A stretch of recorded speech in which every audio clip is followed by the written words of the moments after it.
Okay, this is Johnny Boy Boxing at FightHype. We have a special guest with us here today, Xander Zayas, 21-0, 13 knockouts. He'll be facing Jorge Perez July 26th at Madison Square Garden. Thank you for joining us. How are you, Xander?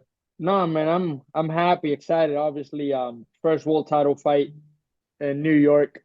I mean, what else can I ask for? Only 22 years old. I mean, I'm living the dream. Definitely, definitely, man. This will be your eighth time fighting at Madison Square Garden, so you're very familiar with the place. Is this your first home? I know you're from Puerto Rico, but talk to me about how good it feels to fight at the Garden. Oh no, it feels amazing to fight at the Garden. I wouldn't say my first home. My first home will always be Puerto Rico. But obviously a second home to me, New York. It's a place that I enjoy fighting, that I really like the city. I enjoy the people, I enjoy the atmosphere, and it will always be a special place in my life and obviously in my career. So I'm really excited to fight for my first world title in the city that never sleeps. Definitely. Now, your opponent, he has a record of 33 wins, 4 losses, and 26 knockouts. He brings that explosive power. What are your thoughts on his skill set and his boxing ability? I mean, Jorge Garcia Perez is a warrior. I mean, I think he's on a eight winning streak or something like that. So he's been on a nice groove lately. He's been finding his peak. He's 28 years old, so he's experienced. He earned his spot for the world title. So really excited to share the ring with him. I feel like I'm better than him in all the aspects, in every aspect of the game. Better IQ, better defense, better speed. Um, he's a good fighter. He's a good fighter. Goes to the body a lot. He knows how to use combinations, put a lot of pressure. Um, but when we step in that ring, there's no margin for errors. I got to be perfect, and I've been doing that for 21 fights. Definitely. Do you anticipate a knockout, being that do you feel that there'll be a lot of pressure at the Garden, being with a lot of Puerto Rican community in New York Nah, City supporting you? nah. To be honest, no, I don't feel the pressure, and I don't anticipate the knockout. Obviously, if it happens, I will take advantage of it. Um, But to be honest, I just got to go in there and do my job, be perfect for 12 rounds if I need to be, make the adjustments when I need to make them, and listen to the corner. At the end of the day, I'm going to enjoy myself like I always do. I'm going to, this is just, the ring is my house. It's what I enjoy. It's the best version of me. And that night, it's not going to be no exceptions. I'm going to do what I do best. And however it comes, I'm going to come out victorious. Definitely. Well, a lot of people have you winning the fight. So you're in a stacked division. There's so many fighters Yeah. in your division. Now, another fighter that'll be moving up to 154 is Jaron Boots Ennis. Well, what are your thoughts on Jaron moving up to that weight class? He's an exciting name. What do you think about him moving there? No, Jaron Boots, he's an exciting fighter. I mean, he's done it at 47, world champion at 147. Um, really, really skilled guy. I mean, he's been making this guys at 47 look silly. So excited for him to move up and start facing the top dogs at 54. Definitely. Well, styles make fights. How would a fight play out between you and Jaron Boots Ennis, you think? I feel like it could be an exciting fight if it ever happens. Now we're both in the same division. I gotta get my world title first, and after that we can sit down and see what's next and who's next. Absolutely. Now you tried to face off with a Fundora. You've been trying to get this fight with him. What do you think he ducked you? What do you feel about that? He had to No, I fight mean before fighting Tim Zoo. it's business. It's business at the end of the day. Maybe he thought that over there he was getting a better deal, and obviously I also think that he had an obligation with a contract or something like that had to do with Fundora or with Tim Zoo. So he had to take care of that before anything else.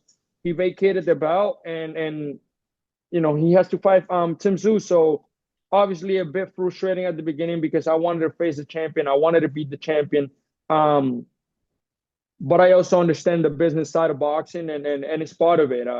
After he comes out victorious, if he does comes out victorious, and after I come out victorious on July 26th, it's something that we can still make happen, and it can still be a even bigger fight because now we will be both world champions. Absolutely, a unification that'll help build the fight.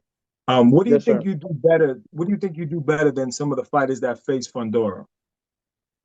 Well, right now, to be honest, I'm not focused on what I do best for Sebastian Fundora because that's not who I'm facing. I'm facing Jorge Garcia Perez, so I'm trying to focus on what I have to do to beat him, and get him out the way to become a world champion. And then I would like to focus on everything else. But I feel like a lot of people are scared because they see him so tall, which at the end, he's just another human being. He's been knocked out before. He's been caught before. So there's ways to beat him. Do you feel that he gives up his reach and his height by fighting on the inside and not taking advantage of the gifts that he has that he's born with? No, to be honest, he can't see. He can't. That's a fact. He's literally like can't see from a distance. So he fights in the inside because he has to. There's this if I bet if he was able to see from a distance, he will use that 81, I think, plus reach. So Definitely. Well, which fighters do you think is easier to be made? The Virgil Ortiz, another great fighter. Do you think that's easier to make than Fundora or Backlund?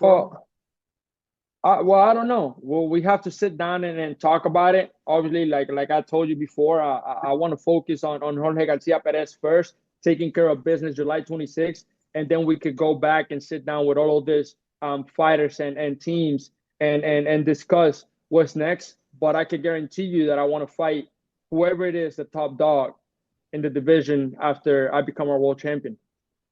And definitely, well, Xander, we wish you the best of luck on July 26th. I'll be in attendance. I'm Boricua, so I'm going to Yes, support. sir. I But appreciate that, man. you already know. But I want to talk switching gears real quickly before we get you out of here. Canelo's facing Terrence Crawford for a super fight in September. Terrence Yes. Crawford is in your division at 154. Depending on what happens at 168, I don't know if he'll move back down. But who do you feel wins that fight and how? Man, it's gonna be a great, a nice, good matchup between Miguel. I was gonna say Miguel Cotto against Terence Crawford and Canelo Alvarez.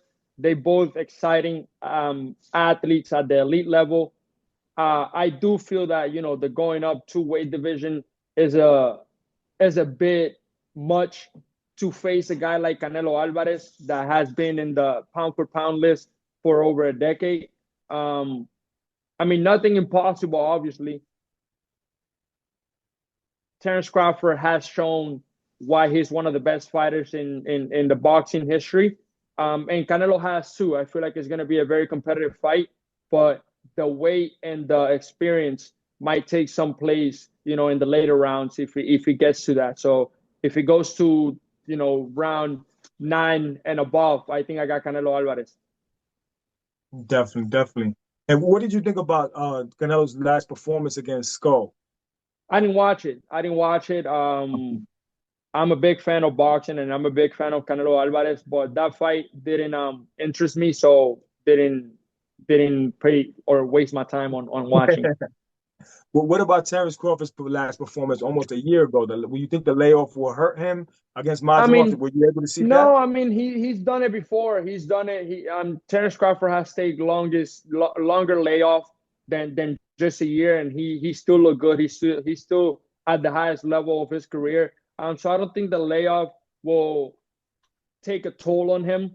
Um, but obviously, it's two division, and he's not facing anybody at 68. He's facing the best fighter at 168 pounds, and one of the best to ever do it. So it's a bigger challenge for both of them. Absolutely. Well, Xander, thank you so much for your time. It's Johnny Boy Boxing at FightHype. Any last words for the fans? Any messages? Man, to New York, to Puerto Rico, thank you for the love. Thank you for the support. I'll see you guys July 26th. Hopefully you guys could be there. If not, you guys can watch it on ESPN and watch me become a world champion. That's it, man. We wish you the best of luck. We'll see you soon, okay, Xander? Thank you, brother. All right, brother. That's it.